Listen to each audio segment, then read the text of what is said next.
momentu politiko berria datorrela eta zer nolako euskalgintza, zer nolako euskara transmisioa egin beharko litzakeen, eta norekin eta zein sektore kontutan hartuta. Horren inguruan egin dudana da bereiztu transizioaren garaian gertatu zana eta orain gerta daitekeena, ezta. Beharbada orduan heldu ginen ilusio handiarekin, indar askorekin, eta posible zen geure ikusmoldea inposatzea, ezta. Orain beharbada heldu gaitezke pixka bat neke eginda, desilusioa sortu diteke, egon liteke depresio kolektibo bat, eta horrek ez dakit posibilitatuko duen orduan zegoen indarra, orain birproduzitzea edo barriro, ez dakit, izatea horrelako indar eragile bat, ezta. Orduan, nik uste alde batetik, eremu politikoan gastatu dugu zen energiak, orain batzu trasladatu daitezke eremu sozialera, eremu kulturalera, eta hor pentsatu egin beharko da zer nolako estrategia planteatu, ezta.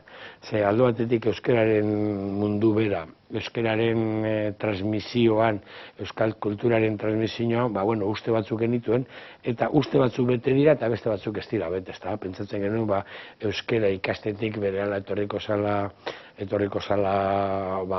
euskararen erakundea, baina ikusi dugu hori ez dela gertatu. Pentsatzen genuen horrek eramango zuela praktikara, hori ez da gertatu. Gertatu dira zenbait fenomeno eta orain berrikusi egin behar dira.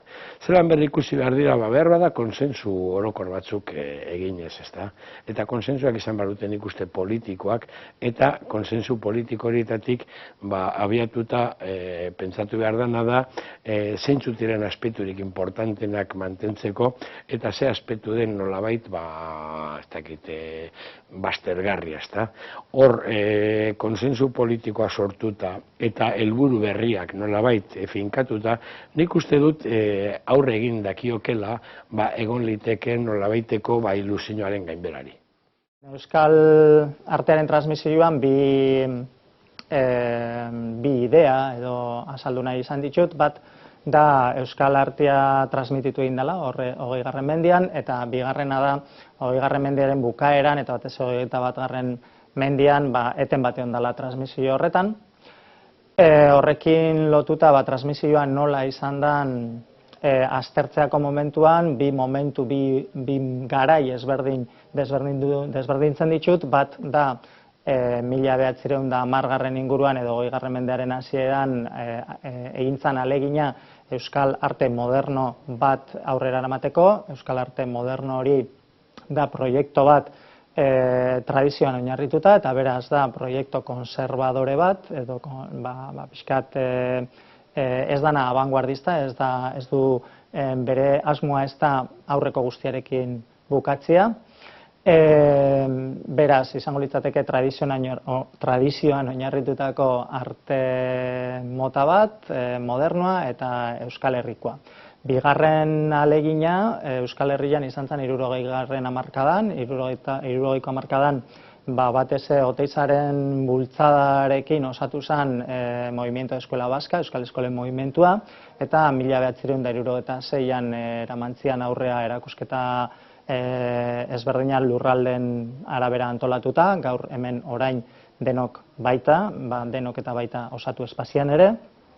Horrek proiektu abanguardista suposatzen zuen, hau da, proiektu hori etzan tradizioan oinarritzen, tradizioarekin puskatzen zuen, eta horren ordez proposatzen zen jatorrira buelta bat, eta jatorrira buelta hori Oteizaren arabera zen euskaldunek historia aurrean lortutako izaera artistiko-estetiko bat, eta bi movimentu hauek, bai mendearen hasierako, 20. mendearen hasierako eta 60ko hamarkadakoa, arrakasta izan zuten, transmititu egin zian, iraupena izan zuten hurrengo belaunaldietan, eta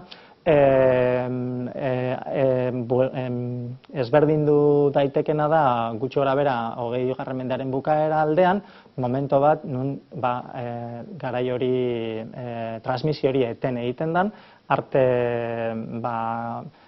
ezberdina egiten da, batez artelekutik arteatako belaunaldi batean, eta